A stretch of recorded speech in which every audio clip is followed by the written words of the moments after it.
Pues buenos días a todos, a los que estáis en Zamora y a los que estén cada uno en su casa, supongo, conectado. Hay bastante gente. También, sí, también quería saludar a Benito, que seguro que también estará conectado por algún lugar. Está con nosotros. Está ahí también. Bueno, y a todos los amigos y conocidos. Me hubiera gustado estar entre vosotros, esa es la verdad, pero espero tener ocasión en otro momento. Bueno, muchas gracias por la presentación y voy a tratar de abordar una pregunta muy difícil de contestar, pero que es una pregunta obvia. Es el patrimonio cultural inmaterial ¿de quién es? ¿A quién pertenece? Es una cuestión, digo, obvia, pero por otra parte, obviada, porque no se afronta salvo en situaciones en las que hay una reclamación, una demanda o un conflicto. Y siento que en esta ocasión no voy a emplear PowerPoint, voy a ir exponiendo la conferencia, porque me resulta, dijéramos en principio, más sencillo hacerlo así, dado que es una situación, dado que es un contenido en cierto modo complicado. La conferencia tiene 3 partes. La primera parte voy a hablar de algunos rasgos y valores del patrimonio cultural y del patrimonio cultural inmaterial. Uno de estos rasgos y valores es el ser representativo. A mi modo de ver, desde este rasgo y valor se puede conectar muy bien con estos aspectos básicos, diríamos, de lo que he llamado las formas patrimonialistas, que en principio, y son lo que conforman las otras 3 partes de la conferencia, pues se pueden referir como identidad, pertenencia o propiedad y apropiación. Así que vamos allá. La Convención del Patrimonio Mundial, Cultural y Natural de 1972 acuña la etiqueta Valor Universal Excepcional, que adquirió enseguida reconocimiento generalizado y proporcionó al patrimonio cultural y natural una posición máxima en una escala de valor, cuya efectividad en el objetivo básico de la conservación es incuestionable. La aspiración por parte de los estados y pueblos del mundo a lograr ese reconocimiento aún es vigorosa, y por otra parte esa dotación de valor ha estimulado la orientación de las políticas culturales de los estados hacia el patrimonio cultural y natural, alcanzando un nivel de aceptación ciudadana no conocido hasta ahora en la historia contemporánea. La etiqueta sintetiza 2 escalas. Una de grados de calidad, de modo que la excepcionalidad se sitúa en el punto máximo de la escala, y se entienden integrantes de esa escala otros rangos de calidad inferior y de extensión de alcance, y otra de extensión de alcance que es la universalidad, también en el punto máximo de una escala que, aunque no está desglosada explícitamente, se entiende que se conforma por extensiones menores, es decir, de ámbito de rango particular, regional o local. La propia Convención explica las escalas de valor en términos de interés e importancia para el caso de los monumentos, los conjuntos y lugares desde el punto de vista de la historia, el arte, la ciencia, o bien de valor histórico, estético, etnológico y antropológico. Estos puntos de vista se caracterizan por apreciar indicios según una metodología rigurosa que garantiza universalidad en el juicio. Y se sabe, claro, que la historia, el arte o la ciencia son conocimientos con pretensión universal. Los procedimientos con los que la UNESCO se ha dotado para que se apliquen tales puntos de vista incluyen la intervención de organismos cuyos informes son elaborados por expertos y son preceptivos para la inserción de los elementos a evaluar en la lista de patrimonio de la humanidad. Pues bien, la serie de conferencias intergubernamentales sobre políticas culturales que promovió la UNESCO después de la aprobación de la Convención del 72 tuvieron lugar en distintos sitios, en Yogyakarta, en Accra, en Bogotá y finalmente en México en el 82. Todas ellas no cuestionaron la etiqueta de valor universal o excepcional, sino que advirtieron sobre las limitaciones del contenido del patrimonio cultural y natural. En esas conferencias, poco a poco fue cobrando relieve el término no material para designar los vacíos que se fueron denunciando la Convención del 72. Allí estaban ausentes las referencias a las artes tradicionales, a las tradiciones populares, a las lenguas, a la tradición oral, a las costumbres, los hábitos y las tradiciones, la artesanía, la música, la danza, las ceremonias y las fiestas, los deportes y juegos tradicionales. En Yogyakarta se invocaron como testimonio de los valores espirituales de los pueblos, y en Accra se subrayó el valor de la diversidad cultural, y en Bogotá su vinculación indisoluble a la identidad de los pueblos. Finalmente, en México se emitió por primera vez una definición de cultura, en el sentido que reconocemos como antropológico, y se pronunció formalmente la inclusión en el contenido del patrimonio de lo que se llamó las obras materiales y no materiales que expresan la creatividad de un pueblo. Habiendo puesto en evidencia este vacío en la Convención del 72, formulado como la ausencia de lo espiritual o lo no material, se implicaba el foco del patrimonio que se había puesto indebidamente en lo material. De ahí la necesidad de redefinir los contenidos de la cultura, incluyendo con igual relevancia lo material y lo espiritual, lo intelectual y lo afectivo. Tendría que haber sido evidente que la exigencia de valor universal excepcional comportaba advertir, tomar conciencia de los aspectos espirituales, es decir, no materiales, de los monumentos, conjuntos y lugares, lo que quedaba inequívocamente justificado al aplicar los criterios del arte, la ciencia o la historia. Pero de hecho la denuncia del vacío provocó que lo principalmente visible en el patrimonio llamado mundial, cultural y natural fuera su naturaleza material. ¿Es que no era evidente que no se trataba de simple materia, sino que reunía un conjunto de valores desde el punto de vista del arte, la historia y la ciencia? ¿Es que no eran valores innegables? Tal vez no se trataba solo de denunciar un vacío injustificable, sino que posiblemente en la batería de argumentos esgrimidos en las conferencias intergubernamentales estaba emergiendo un concepto diferente de patrimonio cultural que no requería ya de la etiqueta valor universal excepcional. Lo que llegó a formularse como alternativa, y ya se dijo en Accra, fue el valor de la diversidad cultural. La irrupción del patrimonio cultural inmaterial ha supuesto, pues, un cambio significativo en el concepto mismo de patrimonio y también en el diseño y aplicación de las medidas de protección, y añadiría, y en la pertenencia.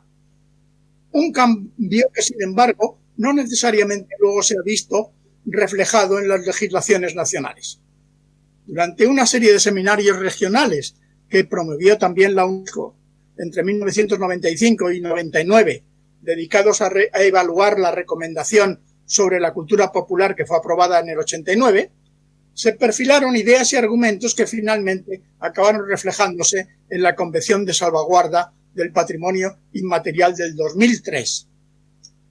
Bien, los puntos principales de este cambio de concepción del patrimonio inmaterial están en algunos rasgos y valores.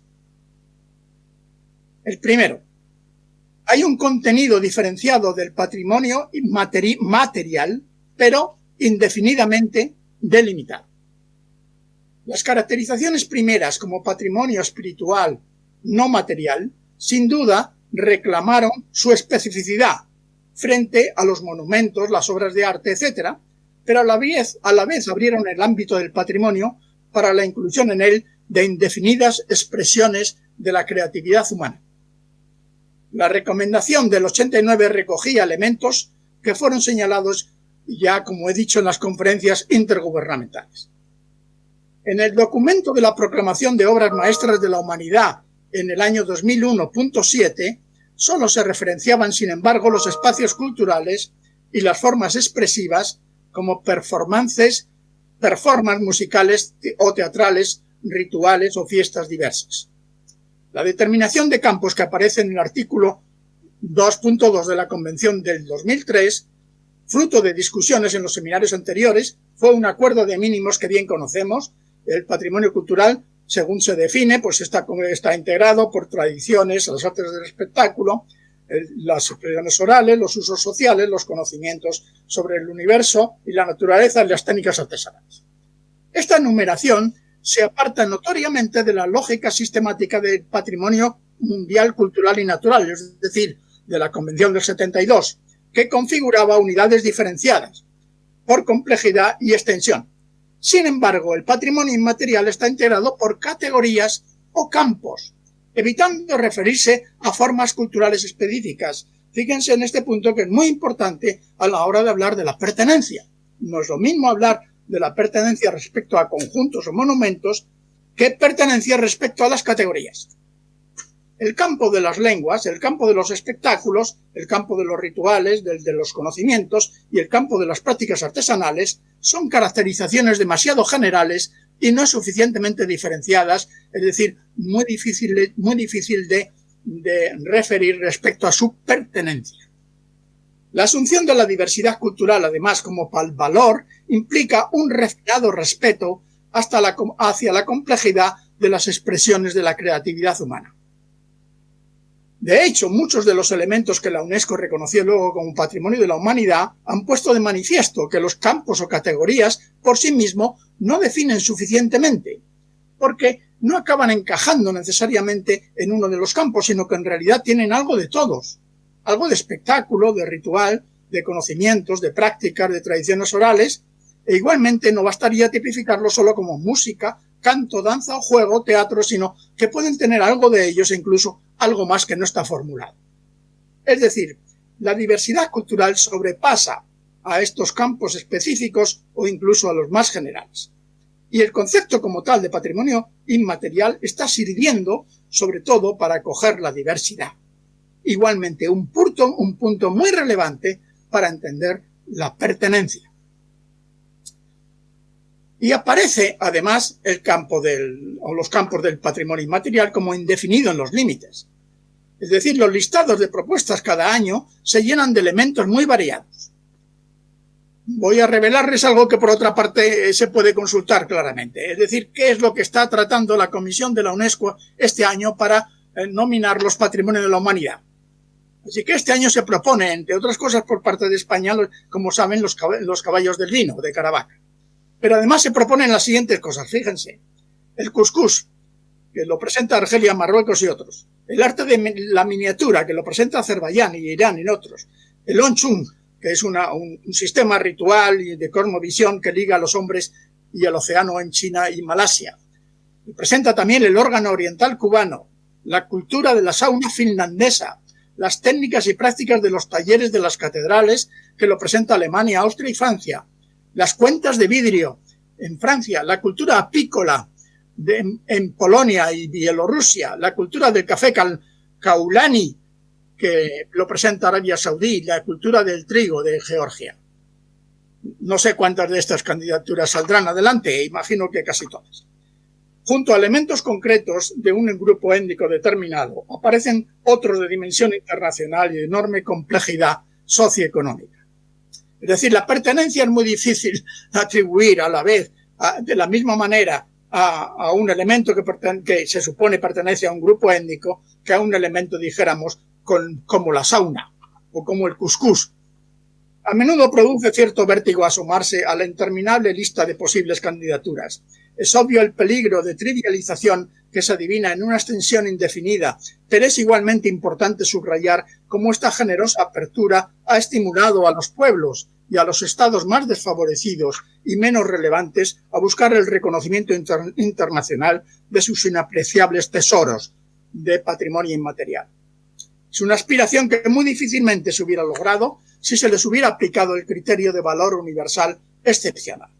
Es un reto permanente el mantener esta apertura de límites indefinidos en el concepto mismo de patrimonio inmaterial y reforzar en él la diversidad como valor nuclear.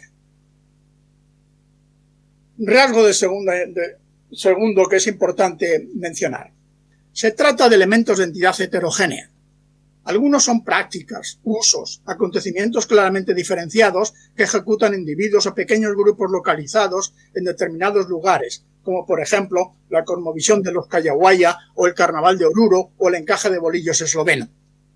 Otros son fenómenos colectivos enormemente extendidos por distintas partes del mundo, como el yoga, el flamenco, el tango, el alpinismo, el reggae, el ábaco, la dieta mediterránea.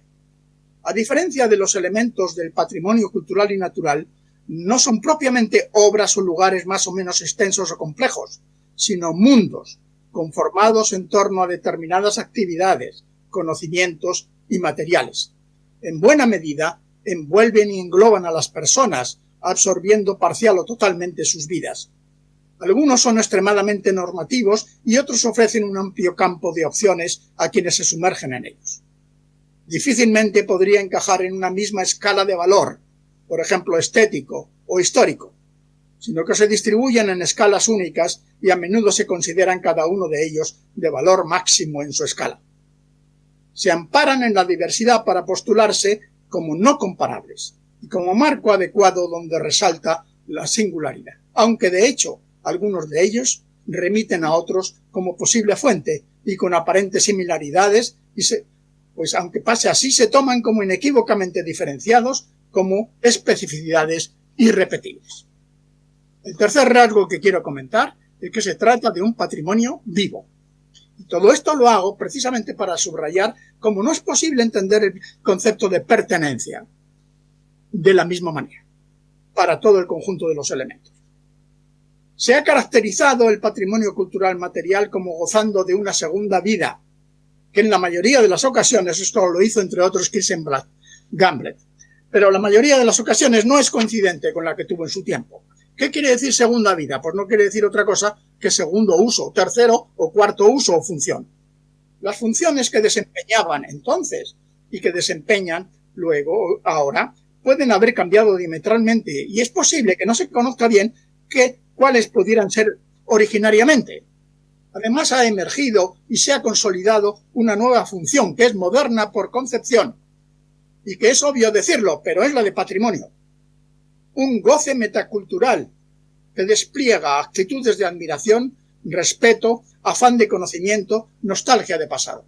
Es decir, las cosas, todo este conjunto de elementos en la actualidad funcionan como patrimonio. Y aquí vida quiere decir, sin embargo, el patrimonio inmaterial está aún en su primera vida. Y aquí vida quiere decir más que uso y que función. Propiamente los elementos del patrimonio inmaterial viven en sus portadores. Y también lo decía antes Sara. Son las personas que no solo los mantienen, sino que los ejecutan. Una danza, una fiesta, un cantar, un rito, una artesanía, tienen entidad en tanto que las personas, las comunidades, los activan, los ejecutan, los celebran. Patrimonio vivo quiere decir, ante todo, comunidades y grupos que llenan su vida social con un conjunto de prácticas, de valores y creencias que les vinculan con el pasado y les proyectan hacia el futuro. Durante algunos años, la UNESCO puso en marcha un programa que se llamaba Tesoros Humanos Vivientes y que todos han oído hablar de inspiración coreana y japonesa, que centraba las acciones de protección del patrimonio en determinadas personas valiosas en sus comunidades por su saber, su maestría, su autoridad en oficios tradicionales, músicas, danzas o conocimientos. Esta figura ejemplifica muy claramente el significado de patrimonio vivo. Sin embargo, en las sociedades occidentales, la consideración de personas como patrimonio es una idea de difícil comprensión. El reto de las políticas de protección del patrimonio sigue siendo cómo mantenerlo vivo, lo cual quiere decir cómo proteger a las personas para que lo mantengan vivo. En no pocas ocasiones, el patrimonio inmaterial se ha revitalizado. El término alude a una pérdida o debilitamiento anterior y a un momento posterior de reactivación, rescatando de la memoria de algunos de los mayores, nunca todo, pero sí lo esencial, de, por ejemplo, una fiesta, una costumbre o una técnica. La revitalización se presume continuidad justificada por la tradición, aunque en numerosas ocasiones se logra al modo de segundas vidas, es decir, ya no con las funciones y usos antiguos, sino más bien con la moderna función metacultural de revivirlo por ser patrimonio. Cuando sea vivo o sea revitalizado, el patrimonio inmaterial saca a escena a las comunidades y a las personas en su condición de expositores de diversidad y con un compromiso que les afecta, el de la socialización con él y a través de él. De eso ha hablado Sara anteriormente. La vida de las cosas, por ejemplo, de las vestimentas, los adornos, los instrumentos, etc., con los que se hace una fiesta muestra que son parte de la propia biografía de las personas, es decir, que se adquirieron dentro de una relación de interdependencia con los abuelos, los padres, los hermanos o los amigos o los vecinos, y que incluso algunos pasen luego a ser de los hijos, de los nietos, de los amigos. Esto les hace vivir más allá incluso que la vida de los que algún tiempo fueron sus dueños. A veces la tradición es un concepto que se carga de pasado muerto y que olvida la larga vida que conlleva. En la modernidad, el patrimonio vivo, en no pocas ocasiones, padece de anacronismo o de incongruencia y dificultad de articulación con los modos y los ritmos de trabajo y ocio que rige la sociedad actual. Las comunidades y los individuos parecen tener que desdoblarse para activarlo en roles bien diferenciados de los que desempeñan en su vida cotidiana y ajustar sus horarios y tiempos en paralelo no sin dificultades. Algunas actividades están tradicionalmente reguladas para ser activadas en tiempos fijos, según lógicas muy diferentes de las que se siguen en la modernidad, y otras requieren preparaciones con dedicaciones de tiempo muy prolongadas. Se viven entonces vidas paralelas, por un lado como ciudadanos en las sociedades modernas, con agendas apretadas y experiencias fugaces, y por otro lado como portadores de patrimonio inmaterial que se mueve con tiempo pausado y experiencias colmadas, y a menudo este contrapunto conlleva cierta artificiosidad. Bien, el rasgo siguiente, importante y decisivo, en el sentido en que enlaza completamente con lo que son la pertenencia, la apropiación y la identidad, es el de ser representativo. Voy a detenerme un poco en ello porque lo entiendo muy importante. Abandonando el valor universal excepcional, el patrimonio inmaterial se tensa en dos direcciones de valor diferencial que fundamentan las dos listas que se reflejan en la Convención de la UNESCO del 2003. La lista de representativa y la lista de riesgo. Es verdad que hay una tercera de buenas prácticas que trata de potenciar la protección. La de riesgo se encuadra en la motivación básica de las convenciones de la UNESCO de intervenir en el patrimonio por la permanente amenaza y riesgo de desaparición a la que está sometido en las sociedades modernas en la era de la globalización y por los muchos factores que potencialmente pueden afectarles como las catástrofes, las guerras, las grandes migraciones. La valoración del riesgo se expresa, de hecho, en términos de plazo, en una escala de urgencia que prioriza las acciones de protección y salvaguarda. El reto es priorizar siempre la protección de las personas por encima del comprensible objetivo de priorizar el patrimonio. Esto no debemos evitar. Pues bien, los significados de representativo no han sido explícitamente fijados por la UNESCO. Ni siquiera en el documento de criterios de inscripción en la lista representativa del patrimonio inmaterial se indica nada al respecto, salvo que se entienda así lo que se expresa en el criterio segundo, referido a que el elemento propuesto como candidatura para ser incluido en la lista representativa debe dar a conocer el patrimonio inmaterial y a que se tome conciencia de su importancia. Dice literalmente, poniendo así de manifiesto la diversidad cultural a escala mundial y dando testimonio de la creatividad humana. En realidad, debe tratarse de una función básica, esta de la representación, que en la antropología clásica se atribuía a los símbolos. Pues el símbolo es un concepto más apropiado porque representa por condensación, es decir, contiene de forma densa una carga de significados muy amplia, que son ideas, conocimientos, valores, creencias, memorias, vinculaciones y modelos de comportamiento. Toda una visión del mundo. Ante todo, es indispensable tomar conciencia de lo que esa noción moderna de patrimonio cultural conlleva. Las sociedades se han dotado o bien se han investido de un conjunto de elementos de una función superpuesta. Tales elementos se exponen para exhibición, para ser contemplados como muestras, testimonios o ejemplos de la cultura, independientemente de las funciones prácticas de cualquier ámbito que pudieran tener. Presumiblemente, es uno de los logros democráticos en relación con el acceso a la cultura, pues en el antiguo régimen la exhibición de estos elementos era un signo de ostentación y de riqueza. En la modernidad, esta idea de riqueza aún late, aunque subordinada, se entiende, a la de patrimonio, que de esta manera aparece como cultura exhibida.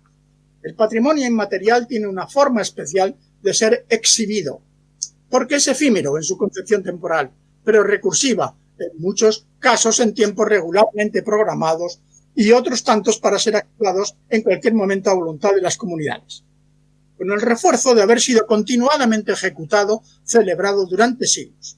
Así que es una forma especial porque implica que las comunidades y los individuos sean su soporte, lo enlacen con sus vidas, pongan sus cuerpos y mentes para que se active y se ejecute.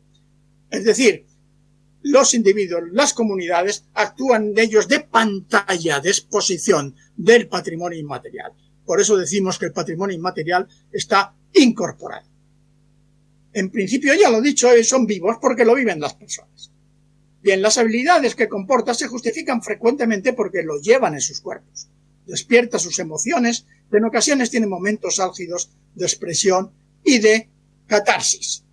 Y, como experiencia compartida, conduce a producir simpatía y a que eclosione eso que Turner llamaba la communitas, que no es exactamente lo mismo que comunidad, y que se trata de un sentimiento compartido y común que Durkheim situaba en el núcleo mismo de la sociedad.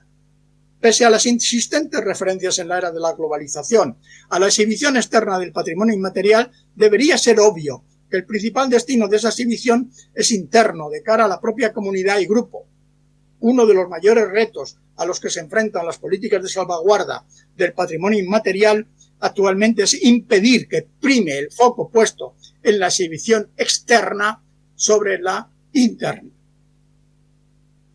Representación corre el peligro de restringir su significado para referirse fundamentalmente a la exhibición como espectáculo, especialmente por las importantes repercusiones económicas y políticas que puede llegar a tener cuando se ofrece al gran público, es decir, y al turismo.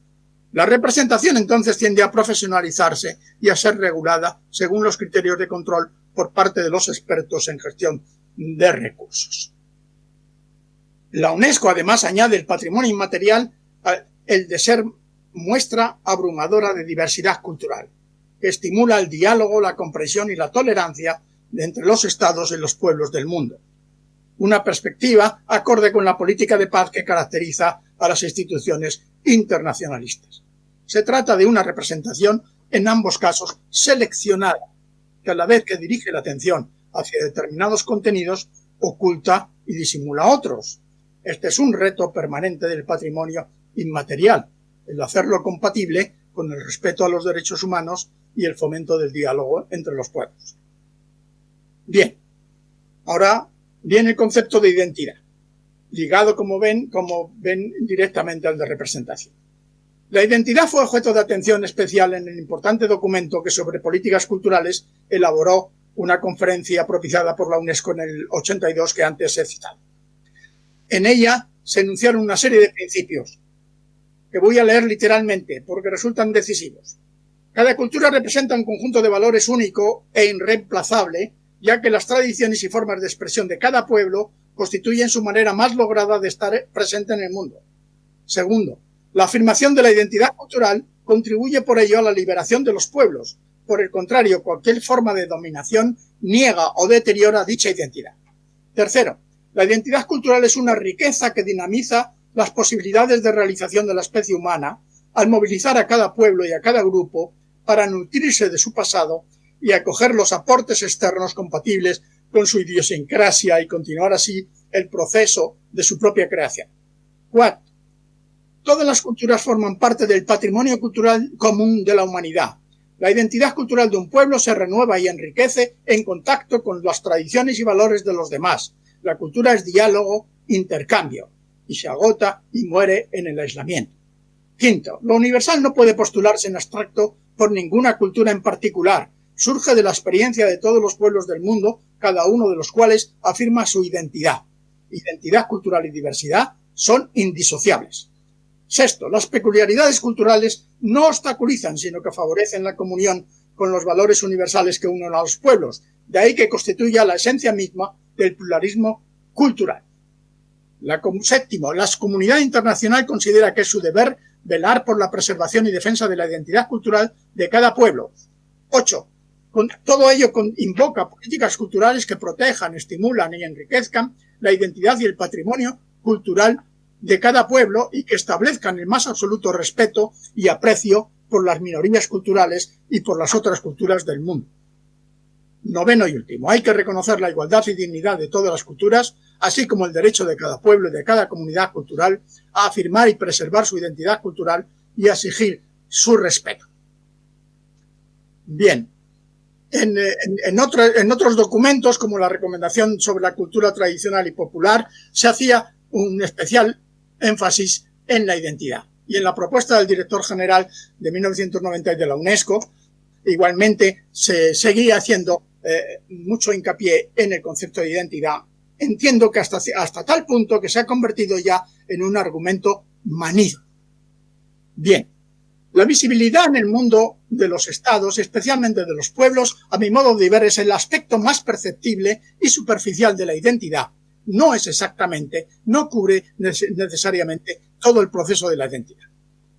Las conferencias intergubernamentales que antes cité ya quedó explícito que se trataba de realzar la presencia y visibilidad, que la convención del 72 trataba de realzar la presencia y visibilidad de los grandes estados, de las potencias económicas, también potencias en el patrimonio cultural.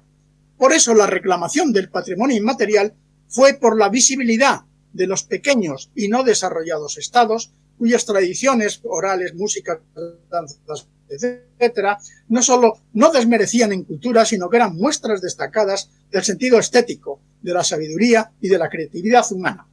Es evidente que la visibilidad es un efecto claramente conseguido por la inclusión de los elementos en la lista representativa de la UNESCO. La propia institución se encarga de difundirlo por todo el mundo, por todo tipo de medios, especialmente por su portal web. Aunque los elementos están agrupados por países, las referencias a las comunidades y pueblos son múltiples. Si bien los grupos étnicos, las poblaciones y áreas regionales o locales marcan su presencia de forma redundante, puesto que la UNESCO exige como condición indispensable su consentimiento y participación en la iniciativa. Hay, sin embargo, una cierta tensión entre los estados y los grupos étnicos que se percibe en ocasiones en disputa por la visibilidad, especialmente cuando los grupos étnicos están distribuidos en varios estados próximos. Es reveladora la actitud que numerosos estados muestran hacia la lista de elementos en riesgo y la lista representativa. Muchos no desean que la UNESCO incluya elementos en la lista de riesgo, porque en definitiva ponen en evidencia su incapacidad para protegerlos. Sin embargo, para los grupos étnicos ese reconocimiento es una victoria. Es un reto para muchos estados asumir la diversidad interna que pone en evidencia elementos del patrimonio inmaterial. La identidad, como muestran los principios de la Conferencia de México, no se define, se expresa, se reivindica a través de señas y de emblemas. Es una fuerza motivadora, un impulso que mueve multitudes, y así el patrimonio inmaterial proporciona muchos de estos emblemas y a menudo se carga de una consistencia, fijeza y entidad que responde más bien a la necesidad de agitar la identidad que al contenido de tal elemento del patrimonio. A veces se pretenden mantener mantenidos de tiempos muy remotos y otras inmutables a lo largo de los años.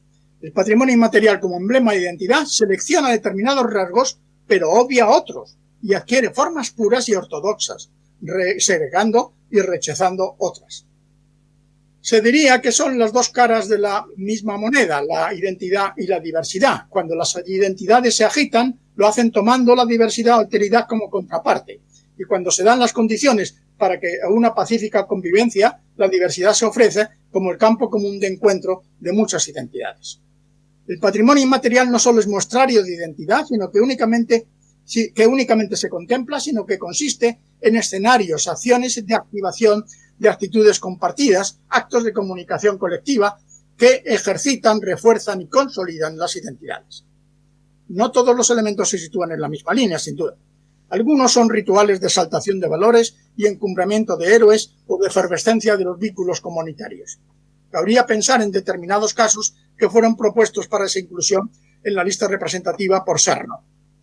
La identidad cultural a menudo traslada la idea de que las comunidades son todos uniformes e integrados, es decir, parecen responder a comunidades imaginadas más que a comunidades reales difícilmente cohesionadas. Pero hay que reconocer que los mecanismos de la representación permiten generar adhesiones múltiples y logran componer las comunidades como sujetos sociales que permanecen en el tiempo. El indiscutible éxito del patrimonio inmaterial en la modernidad se debe a esta atribuida virtud de hacer modos de vida y de formas de representación del pasado, puntos de encuentros comunes para las poblaciones actuales, a menudo heterogéneas, fragmentadas y difícilmente cohesionadas. Habría que insistir, no obstante, que no todos los elementos del patrimonio tienen la misma potencia identitaria ni despiertan la misma carga de emoción. Si bien hay un halo de sacralidad que parece extenderse por todos ellos, especialmente cuando se justifica la necesidad de protegerlos. Bien. Es común el enunciar por parte de los estados y por parte de las comunidades que el patrimonio inmaterial es propio. Es una exigencia. Se sabe que los elementos que reconoce la UNESCO hayan sido registrados en los catálogos e inventarios de un estado antes de ser presentados a la candidatura, y también que esté documentada, como antes decía Sara, la iniciativa y participación en las comunidades concretas. Lo que tendría que enunciar, aunque sea una frase, diríamos, demasiado rotunda, es que el patrimonio cultural es la forma que la cultura adopta cuando conlleva titularidad. Y los titulares formalmente reconocidos son las comunidades y los estados. La UNESCO añadió una titularidad más, la humanidad, que es fundamentalmente retórica. Informalmente, tanto los estados como las comunidades consideran propios a sus bienes culturales. Es verdad que los significados de propio son múltiples y en muchos casos ambiguos. Por un lado, las convenciones lo reflejan claramente y se refieren fundamentalmente al carácter de estar situado en el territorio cuando están hablando de los estados. Y así pasa, por ejemplo, en la Convención del 72, en el artículo 5, en los puntos C y D. En el artículo 6.1 muestra la vinculación, que es respetando plenamente la soberanía de los estados en cuyos territorios se encuentra el patrimonio cultural y natural. En la Ley del Patrimonio Histórico Español, igualmente, se hace la vinculación por pertenencia vía territorio, cuando se habla en el artículo 2 que se protegerá frente a la exportación ilícita y la expoliación, y define la exportación como la salida del territorio español de los bienes, diríamos, del patrimonio. Claro, todo esto es en realidad en lo que es el patrimonio, diríamos, de monumentos, el patrimonio artístico o el patrimonio, al fin y al cabo, material. Pero claramente, dijéramos, este subrayado de propio de la pertenencia vía territorio es fundamental como justificación adecuada.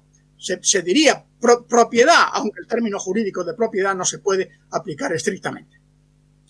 Hay una pluralidad de sujetos de atribución del patrimonio cultural y la otra vía no es la del territorio, sino la de la herencia.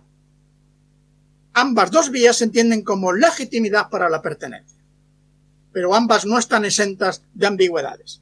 En cuanto al territorio, parece determinante en relación, como digo, con el patrimonio cultural, pero resulta frecuentemente debatido ya en relación con el patrimonio mueble y naturalmente está muy escasamente delimitado en cuanto al patrimonio inmaterial.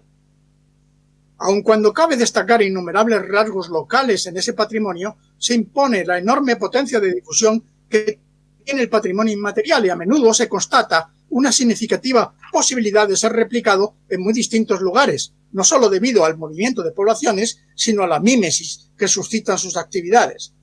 Pues el patrimonio inmaterial es potencialmente expansivo, sin dejar de subrayar que a la vez sea muy susceptible de ser adoptado de modos propios, es decir, de dejarse adherir identidad hasta el punto de producir convicciones de absoluta singularidad. La vía de la herencia, recuérdese que heritage, el término heritage el término anglosajón para designar el patrimonio, es que hace mención de la descendencia y suele adoptar un lenguaje biologicista que es perceptible incluso en el discurso novecentista de la nación. Se entremezcla con el concepto de tradición de forma que presume no solo la estrecha vinculación con el pasado, sino la transmisión ininterrumpida de unas generaciones a otras. Además, se añaden aquí al foco de origen dos plusvalías.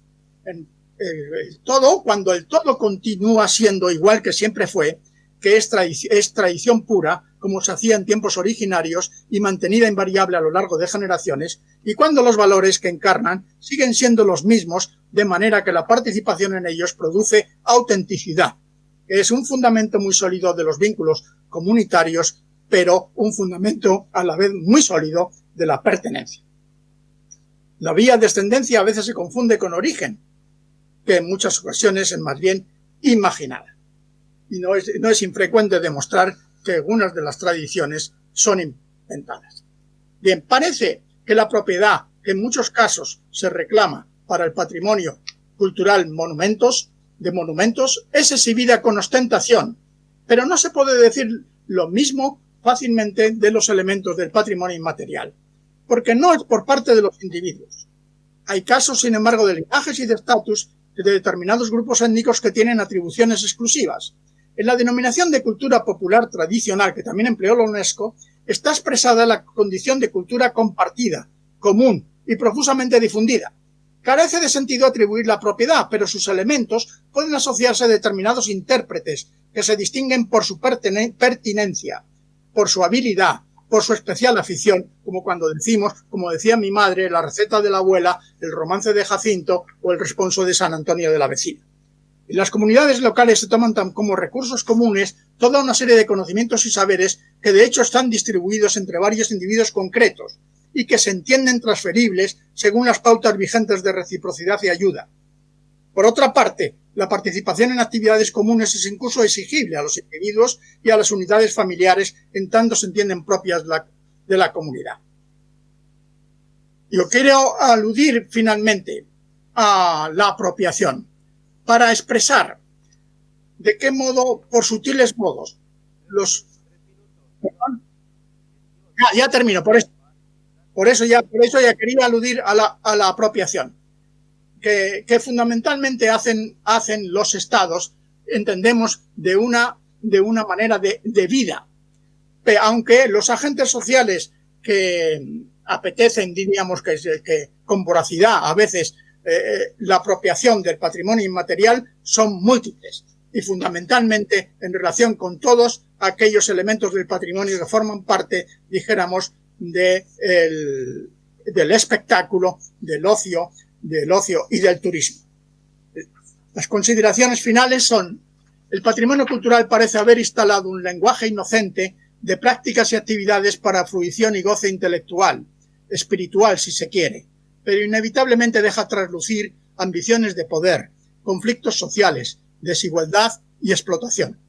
Y aún más inevitablemente no puede ocultar que su condición social básica es la pertenencia, la posesión, la propiedad y la apropiación.